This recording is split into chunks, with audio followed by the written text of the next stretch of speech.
ಕಲ್ಲ ನಾಗರ ಕಂಡೊಡೆ ಹಾಲು ನೆರೆಯೆಂಬರು, ದಿಟದ ನಾಗರ ಕಂಡೊಡೆ ಕೊಲ್ಲೆಂಬರಿಯ.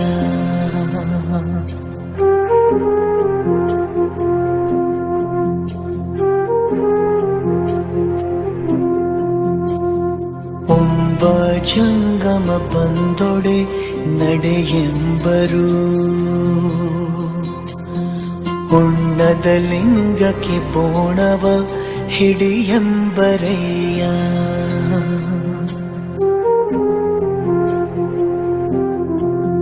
ನಮ್ಮ ಕೂಡಲ ಸಂಗನ ಶರಣರ ಕಂಡು ಉದಾಸೀನವ ಮಾಡಿದಡೆ, ಕಲ್ಲ ತಾಗಿದ ಮಿಟ್ಟೆಯಂತಪ್ಪರಯ್ಯ.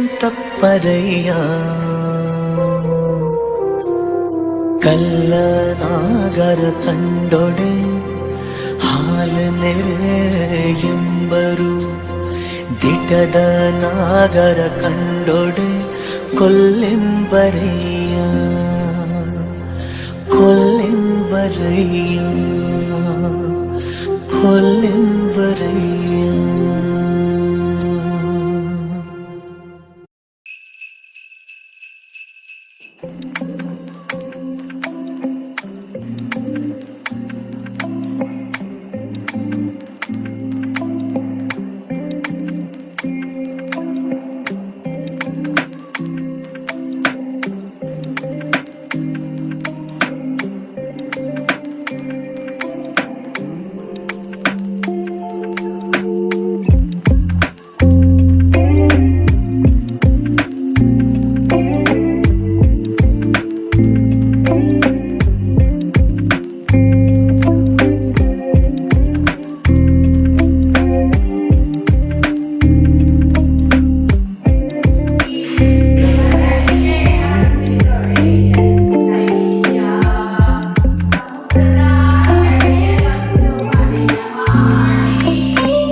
ಅರ್ಪಿಸ್ತಾ ಇದ್ದೇನೆ. ಹಾಗೆ ಈ ಒಂದು ಕಾರ್ಯಕ್ರಮಕ್ಕೆ ನಮ್ಮ ಕಡೆಗೆ ಹೋಗಬೇಕು.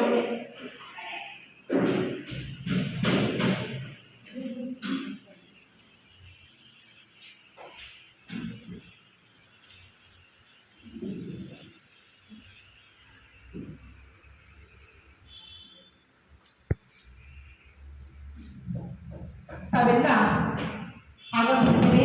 ನಿಮಗೂ ಸಹ ಉಪಯೋಗವಾದಂತಹ ಸ್ವಾಗತವನ್ನು ಬಯಸುತ್ತಾ ಬಯಸುತ್ತೇನೆ.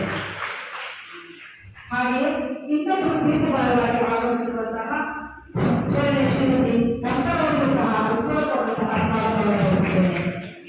ನಮ್ಮ ಅಂಗನವಾಡಿ ಅಧ್ಯಕ್ಷರಾದ ಶರಣೆ ಜಯಮಂತ್ರಿಯವರಿಗೂ ಸಹ ಹೃತ್ಪೂರ್ವಕವಾದ ಸ್ವಾಗತವನ್ನು ಬಯಸುತ್ತೇನೆ.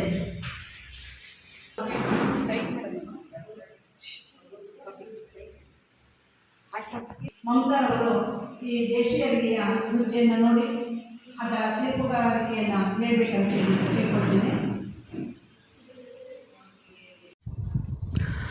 ಓಂ ಶ್ರೀ ಗುರು ಬಸವಲಿಂಗಾಯ ನಮಃ. ನಾನು ಏನಪ್ಪ ಹೇಳಕ್ಕೆ ಹೊರಟಿದ್ದೀನಿ ಅಂತಂದರೆ, ಹೀಗೆ ಒಂದು ಅಕ್ಕನ ಬಳಗದಲ್ಲ ಸೇರಿಕೊಂಡು ಅಮೇರಿಕದ ನಯಾಗರ ಫಾಲ್ಸ್ ನೋಡ್ಲಿಕ್ಕೆ ಹೋಗಿರ್ತಾರಂತೆ. ಹಿಂದಿನ ದಿನ ರಾತ್ರಿ ಅಲ್ಲಿ ಗೈಡ್ ಬಂದುಬಿಟ್ಟು ಹೇಳ್ತಾನಂತೆ, ನಯಾಗರ ಫಾಲ್ಸಿನ ಶಬ್ದ ಎಷ್ಟು ಜೋರ ಬರುತ್ತಪ್ಪ ಅಂತಂದರೆ ಸುಮಾರು 10 ಕಿಲೋಮೀಟ್ರ್ವರೆಗೂ ಕೇಳಿಸುತ್ತೆ. ಅದಾದಮೇಲೆ 3 ಕಿಲೋಮೀಟ್ರ್ ಹೋಗ್ದಂಗೆ ತುಂಬ ಜೋರಾಗಿ ಕೇಳಿಸೋಕ್ಕೆ ಶುರು ಆಗುತ್ತೆ. ಹತ್ರ ಹೋದರೆ ನಿಮಗೆ ಆ ಶಬ್ದ ಕೇಳಿಸ್ಕೊಳಕ್ಕೆ ಆಗಲ್ಲ, ಅಷ್ಟು ಜೋರಾಗಿ ಅದು ನೀರು ಬೀಳ್ತಾ ಇರುತ್ತೆ ಅಂತ ಹೇಳಿ ಅವ್ನು ಹೇಳ್ತಾನಂತೆ ಗೈಡು. ಸರಿ, ಅಕ್ಕನ ಬಳಗದವರೆಲ್ಲ ಹೊರಡ್ತಾರೆ. ಬೆಳಿಗ್ಗೆ 10 ಕಿಲೋಮೀಟ್ರ್ ಒಳಗಡೆ ಪ್ರವೇಶ ಮಾಡ್ತಿದೆ ಗಾಡಿ ಅಂತ ಹೇಳಿ ಅವ್ನು ಅನೌನ್ಸ್ಮೆಂಟ್ ಬರ್ತಾ ಇರುತ್ತೆ. ಆದರೂ ಶಬ್ದ ಕೇಳಲ್ಲ. 3 ಕಿಲೋಮೀಟ್ರ್ ಬರುತ್ತೆ, ಶಬ್ದ ಕೇಳಲ್ಲ. ಅವಾಗೆಲ್ಲ ಆಶ್ಚರ್ಯ ಆಗುತ್ತೆ ಹೆಣ್ಮಕ್ಳಿಗೆಲ್ಲ. ಅವ್ನು ಕರೆದು ಜೋರು ಮಾಡಿ ಕೇಳ್ತಾರೆ, ಎಲ್ಲಪ್ಪ 3 ಕಿಲೋಮೀಟ್ರ್ ಒಳಗೆ ಜೋರು ಶಬ್ದ ಬರುತ್ತೆ ಅಂತಂದು, ಯಾವ ಶಬ್ದನೂ ಬರ್ತಾ ಇಲ್ವಲ್ಲ ಅಂತ ಹೇಳಿ. ಆವಾಗ ಅವ್ನು ಹೇಳಿದಂತೆ, ದಯವಿಟ್ಟು ಸ್ವಲ್ಪ ಸುಮ್ಮನೆ ಕೂತ್ಕೊಳ್ರಮ್ಮ, ನೀವೆಲ್ಲರೂ ಹಂಗಾರೆ ಕೇಳಿಸುತ್ತೆ ಅಂದಂತೆ. ಅಂದರೆ ಭಾರತೀಯ ಹೆಣ್ಮಕ್ಳು ಎಷ್ಟು ಮಾತಾಡ್ತೀವಿ ಅಂತಂದರೆ, ಇರೋ 20 ಜನ 30 ಜನ ಇದ್ದೀರ ನೀವು, ಅವರಿಂದ ಪಾಪ ಅವ್ರು ಸುಮಾರು ಒಂದು 10 ಸಲ ಅನೌನ್ಸ್ ಮಾಡಿದ್ರು, ಎಲ್ಲರೂ ನಿಶಬ್ದವಾಗಿ ವರ್ತಿಸ್ಬೇಕು ಅಂತ ಹೇಳಿ ಸುಮಾರು ಸಲ ಹೇಳಿದರು. ಹಾಗಾಗಿ ವಿಷಯ ತಿಳಿಸ್ತಾಯಿದ್ದೀನಿ ಅಷ್ಟೇ, ಹೆಣ್ಮಕ್ಳು ಗುಂಪಾಗಿರೋದನ್ನು ತಿಳಿಸ್ತಾನೆ, ದಯವಿಟ್ಟು ತಪ್ಪಾಗಿ ತಿಳ್ಕೊಬೇಡಿ. ಹಾಗೆ ನಾನು ಇವತ್ತು ಮಾತಾಡ್ಲಿಕ್ಕೆ ಬಂದಿರೋಂಥ ದೇಸಿ ಆಹಾರದ ಬಗ್ಗೆ ಮಾತಾಡೋಕ್ಕೆ ಬಂದಿದ್ದೀನಿ. ಸುಮಾರಷ್ಟು ಆಹಾರಗಳಲ್ಲಿ ಸಿದ್ಧತೆ ಆಗಿ ಬಂದಿದೆ, ಎಲ್ಲ ರುಚಿ ನೋಡಿದ್ದಾಯಿತು, ಎಲ್ಲದೂ ಚೆನ್ನಾಗಿದೆ. ಆದರೆ ದೇಸಿ ಆಹಾರ ಯಾವುದನ್ನು ಆಹಾರ ಅಂತೀವಿ ಹಾಗಾದರೆ ಅನ್ನೋ ಪ್ರಶ್ನೆ ನನ್ನಲ್ಲಿ ಮೂಡೋವಂಥದ್ದು. ನೀವು ಯಾರು ಉತ್ತರ ಹೇಳಿದ್ರೆ ಹೇಳ್ಬೋದು. ಬಹುಶಃ ನಾನು ಇದನ್ನು ವಾಯ್ಸ್ ಓವರ್ ಮಾಡ್ತಿರೋದ್ರಿಂದ ಇದನ್ನು ಹಾಗೆ ನೇರವಾಗಿ ನಾನು ಮಾತಾಡ್ತಾ ಇದ್ದೀನಿ. ಯಾವುದನ್ನು ಆಹಾರ ಅಂತೀವಿ ಅಂತಂದರೆ, ಯಾವುದು ನಮ್ಮ ದೇಹ ಯಾವುದನ್ನು ಸ್ವೀಕರಿಸುತ್ತೋ ಅದೆಲ್ಲದನ್ನು ಸಹ ನಾವು ಆಹಾರ ಅಂತೀವಿ. ಅದು ಆಹಾರ ಆಚಾರ ಆಗಿರ್ಬೋದು, ವಿಚಾರ ಆಗಿರ್ಬೋದು. ಹಾಗಾಗಿ ಅಂದರೆ ಈಗ ನೀವೊಂದು ವಚನ ಕೇಳಿಸ್ಕೊತೀರ ಬಸವ ಕೇಂದ್ರಕ್ಕೆ ಬಂದು ಅಂತಂದ್ರೆ, ಅದು ನಿಮ್ಮ ತಲೆಯಲ್ಲಿ ಹೋಯ್ತು ಅಂತಂದರೆ ಅದು ಒಂದು ಆಹಾರನೇ. ಮೆದುಳಿಗೆ ಸಿಕ್ಕಂಥ ಆಹಾರನೂ ಸಹ ಒಂದು ಆಹಾರನೇ, ಮನಸ್ಸಿಗೆ ಸಿಕ್ಕಂಥ ಒಂದು ಆಹಾರನೂ ಸಹ ಒಂದು ಆಹಾರನೇ, ಹೊಟ್ಟೆಗೆ ಸಿಕ್ಕಂಥ ಒಂದು ಆಹಾರನೂ ಸಹ ನಾವು ಅದನ್ನು ಆಹಾರ ಅಂತೇಳಿ ಕನ್ಸಿಡರ್ ಮಾಡ್ತೀವಿ. ಇದಿಷ್ಟು ವಿಷಯಗಳು. ನಾನು ಯಾವಾಗಲೂ ಮಾತಾಡ್ಲಿಕ್ಕೆ ಶುರು ಮಾಡ್ಬೇಕಾದ್ರೆ, ಆಹಾರ ಸಂಬಂಧಪಟ್ಟಂಗೆ ಮಾತಾಡ್ಲಿಕ್ಕೆ ಶುರು ಮಾಡಿದಾಗ ಬುದ್ಧನ ಕಥೆ ಹೇಳ್ತೀನಿ. ಬುದ್ಧನ ಕಥೆ ಹೇಳ್ಬೇಕಾದ್ರೆ ಸಾಸಿವೆ ಕಥೆ ನಿಮಗೆಲ್ಲರಿಗೂ ಗೊತ್ತೇ ಇದೆ. ಬುದ್ಧ ಎಷ್ಟೇ ಇದರ ಸಂದೇಶಗಳನ್ನು ನೀಡಿದರೂ ಸಹ ಇವತ್ತು ಭಾರತದಲ್ಲಿ ಪ್ರಚಲಿತವಾಗಿರೋಂಥದ್ದು, ಒಬ್ಬ ಕಾಮನ್ ಪೀಪಲ್ ವಿಷಯಗಳು ತಿಳಿಸುವಂಥದ್ದು ಬುದ್ಧನ ಸಾಸಿವೆ ಕಥೆ. ಗೌತಮಿ ಬಂದುಬಿಟ್ಟು ನನ್ನ ಮಗುನ ಬದುಕಿಸ್ಕೊಡು ದೇವ ಅಂತೇಳಿ ಕೇಳ್ಕೊಂಡಾಗ ಅವನು ಯಾವ್ದಾದ್ರ ಮೇಲೆ ಸಾಸಿವೆ ತೊಗೊಂಡು ಬಾ ಅಂತಾನೆ. ಯಾಕೆ ಸಾಸಿವೆ ತೊಗೊಂಡು ಬಾ ಅಂತ ಹೇಳಿದ್ಲ ಬುದ್ಧ, ಯಾಕೆ ಹೇಳ್ದ, ಯಾಕೆ ಈ ಉಪಕಥೆಗಳನ್ನೆಲ್ಲ ನಮ್ಮಲ್ಲಿ ಹೇಳ್ತಾ ಹೋದರು ಅಂತೇಳಿ ನಾವು ವಿಚಾರ ಮಾಡಬೇಕಾಗಿರೋಂಥದ್ದು. ಇವತ್ತು ನಮಗೆಲ್ಲರಿಗೂ ಗೊತ್ತಿದೆ, ಎಲ್ಲರ ಮೇಲೆ ಆರ್ಥರೈಟಿಸ್ ಪ್ರಾಬ್ಲಮ್ಮು, ಮೊಣಕಾಲು ನೋವು, ಆ ನೋವು ಈ ನೋವು ಬರ್ತಾ ಇದೆ, ಕೂದಲು ಉದುರ್ತಾ ಇರೋದು, ಕ್ಯಾನ್ಸರು. ಅದು ಕ್ಯಾನ್ಸರ್ ಅಂದರೆ ಒಂದೇ ಥರ ಕ್ಯಾನ್ಸರ್ ಅಲ್ಲ, ಸುಮಾರು 35ಕ್ಕೂ ಹೆಚ್ಚು ಥರದ ಕ್ಯಾನ್ಸರ್. ಚರ್ಮದ ಕ್ಯಾನ್ಸರು, ಕಣ್ಣಿನ ಕ್ಯಾನ್ಸರು, ಹಾರ್ಟು, ಬ್ರೆಸ್ಟು, ಗಂಟ್ಲು ಕ್ಯಾನ್ಸರು, ಹೀಗೆ ಕೂದಲು ಕ್ಯಾನ್ಸರು, ಹೀಗೆ ಅನೇಕ ಥರದ ಕ್ಯಾನ್ಸರ್ಗಳು ನಮ್ಮನ್ನು ಇವತ್ತು ಬೆನ್ನತ್ತಿರೋ ಅಂಥದ್ದು. ಹಾಗಾದರೆ ಯಾಕೆ ಇದೆಲ್ಲ, ಸಾಸಿವೆಗೂ ಅದಕ್ಕೆ ಏನು ಸಂಬಂಧ ಅಂತಂದರೆ, ಸಾಸಿವೆಲಿರುವಂಥ ಒಂದು ಆ್ಯಂಟಿ ಕ್ಯಾನ್ಸರ್ ಗುಣ ಅದು ನಮ್ಮನ್ನು ಕಾಪಾಡೋ ಅಂಥದ್ದು. ಹೇಗೆ ಅದು ಅಂತಂದರೆ, ಸಾಸಿವೆ ಯಾಕೆ ಸಾಸಿವೆನ ಒಗ್ಗರಣೆಗೆ ಹಾಕ್ತೀವಿ, ಏನಿದೆ ಅದರೊಳಗೆ ಶಕ್ತಿ ಅನ್ನೋದಕ್ಕೆ ನೀವೆಲ್ಲ ಗೂಗಲ್ ಮಾಡಿ ನೋಡ್ಬೋದು. ನಾನು ಹೇಳಿರೋವಂಥದ್ದಲ್ಲ, ಅದರಲ್ಲಿ ಆ್ಯಂಟಿ ಕ್ಯಾನ್ಸರ್ ಗುಣ ಇದೆ. ಯಾಕೆ ನಮ್ಮ ಇಲ್ದವ್ರು ಇಷ್ಟೊಂದೆಲ್ಲ ಅದಕ್ಕೆ ಒತ್ತು ಕೊಟ್ಟರು ಸಾಸಿವೆಗೆ ಅಂತಂದರೆ ಇದಕ್ಕೋಸ್ಕರನೇ ಕೊಟ್ಟಿರೋ ಅಂಥದ್ದು. ಹಾಗಾಗಿ ಅದು ಆ್ಯಂಟಿ ಕ್ಯಾನ್ಸರ್ ಗುಣ ಆಗಿ ಕೆಲಸ ಮಾಡುತ್ತೆ, ಡಯಾಬಿಟಿಕ್ ಕಂಟ್ರೋಲ್ ಮಾಡುತ್ತೆ, BP ಕಂಟ್ರೋಲ್ ಮಾಡುತ್ತೆ, ಹಾಗೆ ದೇಹದಲ್ಲಿ ಇದುವಾಗುವಂಥ ಫಂಗಸನ್ನು ಸಹ ಕಂಟ್ರೋಲ್ ಮಾಡುತ್ತೆ. ಹಾಗಾಗಿ ಇಷ್ಟೊಂದೆಲ್ಲ ಕಥೆಗಳನ್ನು ನಮ್ಮಲ್ಲಿ ಎಣಿತಾ ಹೋಗಿದ್ದಾರೆ, ಉಪಕಥೆಗಳಾಗಿ ಎಣಿತಾ ಹೋಗಿದ್ದಾರೆ. ಹಾಗಾಗಿ ಇದನ್ನೆಲ್ಲದೂ ನಾವು ಗಮನದಲ್ಲಿ ಇಟ್ಕೋಬೇಕು. ಇವತ್ತಿಂದ ನೀವು ಸಾಸಿವೆ ಯಾರಾದರೂ ಉಪಯೋಗಿಸ್ತೀರಾ ಅಂತಂದರೆ, ಮಳೆಗಾಲದಲ್ಲಿ 1 ಅಳತೆ, ಚಳಿಗಾಲದಲ್ಲಿ 2 ಅಳತೆ, ಬೇಸಿಗೆ ಕಾಲದಲ್ಲಿ 3 ಅಳತೆ ಸಾಸಿವೆ ಏನಾದರೂ ಉಪಯೋಗಿಸಿದ್ದೆ ಆದರೆ ತುಂಬ ಚೆನ್ನಾಗಿ ನಿಮ್ಮ ಹೆಲ್ತು ತುಂಬ ಚೆನ್ನಾಗಿ ಆಗ್ತಾ ಬರುತ್ತೆ. ಈ ಊತಗಳಂತೇನು ಬರುತ್ತಲ್ಲ, ಕೈ ಕಾಲೆಲ್ಲ ಊದ್ಕೊಳ್ಳೋಂಥದ್ದು, ದೇಹ ಊದ್ಕೊಳ್ಳೋಂಥದ್ದು, ಆ ಊತಗಳಿಂದ ನೀವು ಮುಕ್ತಿ ಪಡಿತಾ ಹೋಗ್ತೀರಾ ಅಂಥೇಳಿ. ಹಾಗೆ ನಾನು ಇನ್ನೊಂದು ಕಥೆ ಹೇಳಲೇಬೇಕು. ಯಾವುದಪ್ಪ ಅಂತಂದರೆ, ಶ್ರೀಕೃಷ್ಣನ ಕಥೆ. ಶ್ರೀಕೃಷ್ಣ ಒಂದು ಸಲ ಕೌರವರನ್ನ ಸಂಧಾನ ಮಾಡಲಿಕ್ಕೆ ಹೋಗಿರ್ತಾನೆ. ಆವಾಗ ಅಲ್ಲಿ ಧೃತರಾಷ್ಟ್ರ ಇದ್ದವನು, ಬಾ ನಮ್ಮ ಮನೇಲಿ ಬಂದು ಊಟ ಮಾಡ್ಕೊಂಡು ಹೋಗು, ನಾವು ನೀವು ಸಂಬಂಧಿಕರಾಗಬೇಕು ಅಂತ ಹೇಳ್ತಾನೆ. ಆವಾಗ ಶ್ರೀಕೃಷ್ಣ ಬೇಡ ಅಂತ ಹೇಳ್ಬಿಟ್ಟು ಹೋಗಿ ವಿದುರನ ಮನೇಲಿ ಊಟ ಮಾಡ್ತಾನೆ. ಆವಾಗ ಧೃತರಾಷ್ಟ್ರಂಗೆ ಸಿಟ್ಟು ಬರುತ್ತೆ. ನಮ್ಮ ತೊತ್ತಿನ ಮಗ ಅವನು ಯಾರೋ ವಿದುರ, ಹೋಗಿ ನೀವು ಅವ್ರ ಮನೇಲಿ ಊಟ ಮಾಡೋಕ್ಕೆ ಹೋಗಿದ್ದೀರಾ, ಇಲ್ಲಿ ರಾಜ ವೈಭೋಗದ ಊಟ ಇತ್ತು, ನೀವೆಲ್ಲ ಬಿಟ್ಟು ಅಲ್ಲೋಗಿ ಊಟ ಮಾಡಿದ್ಯಲ್ಲ ಅಂತ. ಆವಾಗ ಅವನು ಹೇಳ್ತಾನೆ, ಶ್ರೀಕೃಷ್ಣ ಹೇಳ್ತಾನೆ, ನಾನು ನೀನು ಇವತ್ತು ಸಂಬಂಧಿಕರಿರ್ಬೋದು, ಆದರೆ ಈಗ ಶತ್ರುಗಳಾಗಿ ಬದಲಾಗಿದ್ದೀವಿ. ಹಾಗಾಗಿ ಶತ್ರು ಮನೆಯಲ್ಲಿ ಆ ಕಾರಣಕ್ಕೂ ಊಟ ಮಾಡಬಾರ್ದು ಅಂತ ಹೇಳಿ ಶ್ರೀಕೃಷ್ಣ ಹೇಳ್ತಾನೆ. ಸಂದರ್ಭ ಅವಶ್ಯಕತೆ ಬಂದರೆ ಊಟ ಮಾಡೋಣ, ಅನಿವಾರ್ಯ ಆದಾಗ ಅದು ಬಿಟ್ಟು ಯಾವುದೇ ಪರಿಸ್ಥಿತಿಯಲ್ಲಿ ಶತ್ರು ಮನೆಯಲ್ಲಿ ಊಟ ಮಾಡಬಾರ್ದು ಅಂಥೇಳಿ. ಇದು ಒಂದೊಂದೇ ಆಹಾರದ ಯಾಕೆ ನಮಗೆ ಇದೆಲ್ಲ ಹೇಳ್ತೀವಿ ಅಂತಂದರೆ ಆಹಾರದ ಬಗ್ಗೆ ಈ ಥರ ಸಾವಿರಾರು ಕಥೆಗಳನ್ನು ನಾವು ಕೇಳ್ತಾ ಹೋಗ್ಬೋದು. ಹಾಗೆ ಮತ್ತೊಂದು ಕಥೆನ ನಾನು ನಿಮ್ಮಲ್ಲಿ ಸೇರಿಸ್ಲಿಕ್ಕೆ ಇಷ್ಟಪಡ್ತೀನಿ. ಒಬ್ಬ ಶ್ರೀಮಂತ ಒಬ್ಬ ಸಂತ ಬಂದಿರ್ತಾನೆ ಊರಿಗೆ. ಆ ಸಂತನ ಕರೆದು ಔತಣ ಕೂಟ ಏರ್ಪಡಿಸ್ಬೇಕು ಅಂತ ಊರಿನ ಸುಮಾರು ಜನ ಎಲ್ಲ ಕರೆದುಬಿಟ್ಟು ಔತಣ ಕೂಟವನ್ನು ಏರ್ಪಡಿಸ್ತಾನೆ. ತುಂಬ ಅದ್ಭುತವಾದ ಊಟ ಇರುತ್ತೆ. ಅಲ್ಲಿಗೆ ಒಬ್ಬ ಕಳ್ಳನು ಸಹ ಗೆಸ್ಟಾಗಿ ಬಂದಿರ್ತಾನೆ.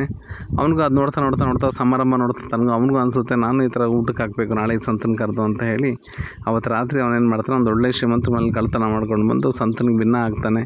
ಬನ್ನಿ ನಮ್ಮ ಮನೆಗೆ ಊಟಕ್ಕೆ ಅಂತ ಹೇಳಿ ಆಯಿತು ಅಂತೀರಿ ಸಂತ ಬರ್ತಾನೆ. ಒಂದು ಭರ್ಜರಿ ಅದು ಊಟದ ವ್ಯವಸ್ಥೆ ಮಾಡಿರ್ತಾನೆ. ಎಲ್ಲ ಊಟ ಆದಮೇಲೆ ಸಂತನಿಗೆ ಸಮಯ ಆಗುತ್ತೆ, ನಾವು ಅಲ್ಲೇ ಉಳಿತಾನೆ ಅಂತಂದಾಗ ಆಯಿತು ಅಂತೇಳಿ ಅವತ್ತು ರಾತ್ರಿ ಸಂತನಿಗೆ ಎಚ್ಚರ ಆದಾಗ ಎಷ್ಟು ಚೆನ್ನಾಗಿ ಊಟಕ್ಕೆ ಹಾಕಿದ್ನಲ್ಲ, ಇಲ್ಲಿಂದ ಏನೋ ಕತ್ಕೊಂಡು ಹೋಗ್ಬೇಕು ಅಂತ ಅವ್ನಿಗೆ ಮನಸ್ಸು ಬರುತ್ತೆ.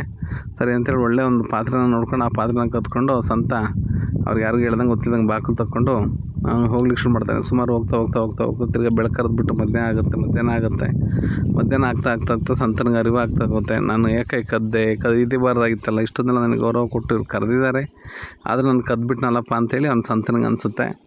ಸರಿ ಅಂತೇಳಿ ಮತ್ತೆ ವಾಪಸ್ ತಗೊಂಡೋಗಿ ಕಳ್ಳ ಮನೆಗೆ ಇಟ್ಕೊಡ್ತಾನೆ ಪಾತ್ರೆ. ನನಗೆ ನಿಮ್ಗೆ ಗೊತ್ತಿದ್ದಂಗೆ ಕತ್ಕೊಂಡು ಹೋಗ್ಬಿಟ್ಟೆ, ನನ್ನ ತಪ್ಪಾಯಿತು, ನನಗೆ ಇಷ್ಟು ವರ್ಷ ಯಾವತ್ತೂ ಈ ಥರ ಅನುಭವ ಆಗಿರಲಿಲ್ಲ, ಯಾಕೆ ನಿಮ್ಮ ಮನೇಲಿ ಕದ್ದೆ ಅಂತಲೇ ಗೊತ್ತಾಗ್ತಾ ಇಲ್ಲ, ದಯವಿಟ್ಟು ತಿಳಿಸು, ನೀನು ಇದ್ರ ಬಂದಂಥ ಯಾವ ಮೂಲದಿಂದ ಬಂದ ಹಣದಿಂದ ಇದೆಲ್ಲ ಅಡುಗೆಗಳೆಲ್ಲ ಮಾಡಿದೆ, ನನಗೆ ಔತಣ ಕೊಟ್ಟೆ ಅಂತಂದಾಗ ಆ ಕಳ್ಳ ಹೇಳ್ತಾನೆ, ನಾನು ಹಿಂದಿನ ದಿನ ಹೋಗಿ ಒಬ್ಬ ಶ್ರೀಮಂತರ ಮೇಲೆ ಕಳ್ತನ ಮಾಡ್ಕೊಂಡು ಬಂದಿದ್ದೆ, ಆ ಹಣದಿಂದ ದಿನಸಿಗಳನ್ನೆಲ್ಲ ಕೊಂಡ್ಕೊಂಬಂದು ಅಡುಗೆ ಮಾಡಿದ್ದಾಯಿತು ಅಂತಂದರೆ ಯಾವ ಮೂಲದಿಂದ ಅದು ಆಹಾರ ಉತ್ಪತ್ತಿ ಆಗುತ್ತೋ ಆ ಗುಣಗಳನ್ನು ನಮ್ಮಲ್ಲಿ ಪಡಿತೀವಿ ಅಂತೇಳಿ ಒಂದು ಸಾಮಾಜಿಕ ಅವೇರ್ನೆಸ್ಗೋಸ್ಕರ ಇದರ ಕಥೆಗಳನ್ನು ಮಾಡಿದ್ದಾರೆ. ಬಹುಶಃ ಇರ್ಬೋದು, ಇದರಲ್ಲಿ ತಪ್ಪೇನಿಲ್ಲ, ಇದರನ್ನೂ ಆಗ್ಬೋದು. ಹಾಗೆ ನಾನು ಲಾಸ್ಟಿಗೆ ಒಂದು ಕತೆ ಹೇಳಲೇಬೇಕು, ಒಂದು ಉಪ್ಪಿನ ಕತೆ ಹೇಳಲೇಬೇಕಾಗತ್ತೆ. ಉಪ್ಪು ಅಂತ ಹೇಳಿದರೆ ಸಾಕು ಮಹಾಪಾಪ ಅಂತ ಹೇಳಿ ಹೇಳ್ತಾಯಿದ್ರಂತೆ. ನಮ್ಮ ಪುರಾಣಗಳಲ್ಲಿ ಪುಣ್ಯಕಥೆಗಳಲ್ಲಿ ಬರುತ್ತೆ, ಅಥವಾ ನಮ್ಮಲ್ಲಿ ಆಹಾರ ಶಾಸ್ತ್ರಗಳ ತಗೊಂಡು ನೋಡಿದಾಗ ಗೊತ್ತಾಗುತ್ತೆ. ಉಪ್ಪು ಅಂತ ನಾವು ಬಾಯಲ್ಲಿ ಹೇಳಿದರೆ ಸಾಕು ಒಂದು ಮಹಾಪಾಪ ಅಂಥೇಳಿ. ಹಾಗಾಗಿ ಇವತ್ತು ಉಪ್ಪು ಹೆಂಗಾಗಿದೆ ಅಂದರೆ ಇಡೀ ಪ್ರಪಂಚನೇ ಉಪ್ಪನ್ನ ಆಳ್ತಾ ಇದೆ. ಒಂದು ಕಾಲದಲ್ಲಿ ಉಪ್ಪಿನ ಬಳಕೆನೇ ಇರಲಿಲ್ಲ. ಭಾರತದಲ್ಲಿ ಯಾಕೆ ಇಷ್ಟೊಂದು ಇದಾಗಿದ್ದು ಸ್ಟ್ರಾಂಗ್ ಆಗಿದ್ದರು, ಯಾಕೆ ಇಷ್ಟೊಂದು ಸೌಂದರ್ಯ ಚೆನ್ನಾಗಿತ್ತು, ಭಾರತದ ಪ್ರತಿಯೊಂದು ಇದನ್ನು ಹೇಗೆ ಇಷ್ಟು ಚೆನ್ನಾಗಿತ್ತು ಅಂತಂದರೆ ಭಾರತ ದೇಶದಲ್ಲಿ ಉಪ್ಪಿನ ಪ್ರಮಾಣವೇ ತುಂಬ ಕಡಿಮೆ ಇತ್ತು, ಅಥವಾ ಇಲ್ಲೇ ಇರಲಿಲ್ಲ. ಆ ರೀತಿಯಲ್ಲಿ ಇದ್ದಿದ್ದರಿಂದ ಆ ರೀತಿಯಲ್ಲಿ ಇತ್ತು. ಉಪ್ಪನ್ನು ಇವತ್ತು ಮೇಲುಪ್ಪಾಗಿ ಬಳಸ್ತಾರೆ, ಅಂದರೆ ವಿಷವನ್ನು ನೇರವಾಗಿ ತಿನ್ನೋವಂಥ ಒಂದು ಕಲ್ಚರ್ ಪ್ರಾರಂಭ ಆಗಿದೆ. ಇವತ್ತು ಅನೇಕ ಸಮಸ್ಯೆಗಳಿಗೆ ಅದೇ ಕಾರಣ ಆಗಿರೋಂಥದ್ದು. ಯಾಕೆಂದರೆ ಇವತ್ತು ಅಯೋಡಿನ್ ಉಪ್ಪನ್ನು ಬೇರೆ ತಿನ್ನಿಸ್ತಾ ಇದ್ದೀವಿ. ಅಯೋಡಿನ್ ಗೊತ್ತಾಯಿದೆ, ಅದರ ಹಿಂದೆ ತುಂಬ ದೊಡ್ಡ ಕಥೆನೇ ಇದೆ. ಅವಶ್ಯಕತೆ ಇಲ್ಲದಿರೋಂಥ ಅಯೋಡಿನ್ನ ಇಡೀ ದೇಶಕ್ಕೆ ತುಂಬ್ತಾ ಇದ್ದಾರೆ. ಅದು ಒಬ್ಬ ವ್ಯಕ್ತಿ ಬೇಕಾಗಿತ್ತು, ನಾವು ರೆಸಿಸ್ಟೆನ್ಸ್ ಪವರ್ ಕಡಿಮೆ ಇರೋಂಥನಿಗೆ, ಆದರೆ ಅಯೋಡಿನ್ ಎಲ್ಲರಿಗೂ ಬೇಕು ಅಂತೇಳಿ ಒಂದು ರಿಪೋರ್ಟನ್ನು ಕೊಡಿಸಿ ಅದನ್ನು ಇಡೀ ದೇಶದ 140 ಕೋಟಿ ಜನಸಂಖ್ಯೆನೂ ಉಪ್ಪನ್ನ ಮತ್ತು ಅಯೋಡಿನ್ನ ತಿನ್ನಿಸೋಂಥ ಕೆಲಸ ದೊಡ್ಡ ಮಟ್ಟದಲ್ಲಿ ನಡೀತಾ ಇದೆ. ಇದು ಆಹಾರಕ್ಕೆ ಸಂಬಂಧಪಟ್ಟಂತೆ ಅನೇಕ ವಿಷಯಗಳನ್ನು ನಾನು ಹೇಳೋವಂಥದ್ದು. ಹೀಗೆ ಆಹಾರದ ಬಗ್ಗೆ ಹೇಳ್ತಾ ಹೋದರೆ 35 ಕಿಲೋಮೀಟ್ರ್ ಒಳಗಡೆ ಇರೋಂಥ ಆಹಾರನ ಸೇವನೆ ಮಾಡಿ ಅಂತ ಹೇಳ್ತಾನೆ ವಿಜ್ಞಾನ ಹೇಳೋವಂಥದ್ದು. ನಮ್ಮ ಕೈಗೆ ಎಟ್ಕೊಂತ ಇದು ಅಂಥೇಳಿ ಅಂತ. ಹಾಗೆ ನಾನು ನಮ್ಮ ತಂದೆ ಕಥೆ ಹೇಳಲೇಬೇಕು. ನಮ್ಮ ತಂದೆ ಚನ್ನಗಿರಿಲಿ ಮದುವೆ ಆದಾಗ ನಮ್ಮ ತಂದೆ ಚಿತ್ರದುರ್ಗದವರು. ಅವರು ರಾಗಿ ತೆಗಿತಾ ಇದ್ದಿದ್ದು ನೋಡ್ಬಿಟ್ಟು ಸಾಸಿವೆ ಅಂತ ತಿಳ್ಕೊಂಡು ಎಷ್ಟೊಂದು ಶ್ರೀಮಂತರು ಇರ್ಬೋದಲ್ಲ ಅಂತೇಳಿ ತಿಳ್ಕೊಂಡು ಕೊನೆಗೆ ಮದುವೆ ಎಲ್ಲ ಆದಮೇಲೆ ಅವ್ರ ತಂದೆಗೆ ಹೇಳಿದ್ರಂತೆ ಅವ್ರ ಮೇಲೆ ತುಂಬ ಸಾಸಿವೆ ಬೆಳೀತಾರೆ ಅಂತೇಳಿ.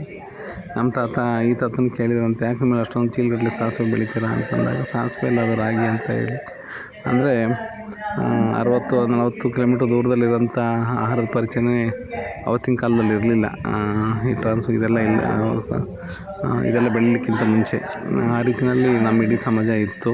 ಹಾಗಾಗಿ ಸ್ನೇಹಿತರೆ, ಎಲ್ಲ ಮಹಿಳೆಯರಿಗೂ ಹೇಳ್ತಿರೋಂಥದ್ದು, ದಯವಿಟ್ಟು ಉಪ್ಪಿನ ಬಳಕೆಯನ್ನು ಕಡಿಮೆ ಮಾಡಿ, ಬಿಳಿ ವಸ್ತುಗಳ ಪ್ರಮಾಣವನ್ನು ಕಡಿಮೆ ಮಾಡಿ. ಇಷ್ಟು ಹೇಳ್ತಾ ನಾನು ಮಾತು ಮುಗಿಸ್ತಾ ಇದ್ದೀನಿ. ತುಂಬ ಮಾತಾಡಲಿಕ್ಕಿದೆ, ಆದರೆ ಇಷ್ಟು ಹೇಳಿ ನಾನು ಮಾತನ್ನು ಮುಗಿಸ್ತಾ ಇದ್ದೀನಿ. ನಮಸ್ತೆ, ಥ್ಯಾಂಕ್ ಯು.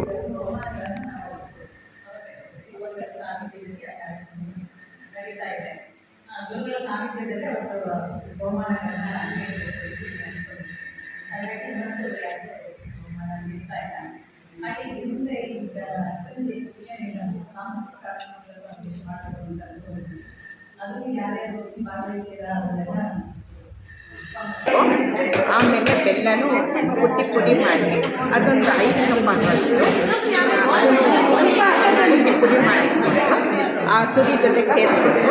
ಜೊತೆಗೆ ಅಕ್ಕಿ ರವೆ ಒಂದು 1/4 ಕಪ್ಪು, ಅಕ್ಕಿ ರವೆ 1/4 ಕಪ್ಪು, ಗೋಧಿ ರವೆ ಅಂದರೆ ಪಂಚಿ ರವೆ ಅಂತ ಬರುತ್ತೆ, ಬೆಂಗಳೂರು ರವೆ ಅದು 2.5 ಕಪ್ಪು. ಆಮೇಲೆ ಎಳ್ಳು ಒಂದು 2-3 ಚಮಚ, ಗಸಗಸೆ ಒಂದು 2-3 ಚಮಚ, ಕೊಬ್ಬರಿ 1 ಕಪ್ಪಷ್ಟು, ಏಲಕ್ಕಿ ಒಂದು 7-8 ಎಲ್ಲವನ್ನು ಸ್ವಲ್ಪ ಹುರಿದು ಪುಡಿ ಮಾಡಿ ಅದಕ್ಕೆ ಸೇರಿಸಬೇಕು. ಜೊತೆಗೆ 1 ಹಿಡಿಯಷ್ಟು ಗೋಧಿ ಹಿಟ್ಟು ಸೇರಿಸ್ಬಿಟ್ಟು ಎಲ್ಲವನ್ನು ಚೆನ್ನಾಗಿ ಕಲಿಸ್ಬಿಟ್ಟು ಒಂದು ಬಾಳೆ ಎಲೆ ತೊಗೊಂಡು ಅದನ್ನು ಕಲಿಸ್ಕೊಂಡು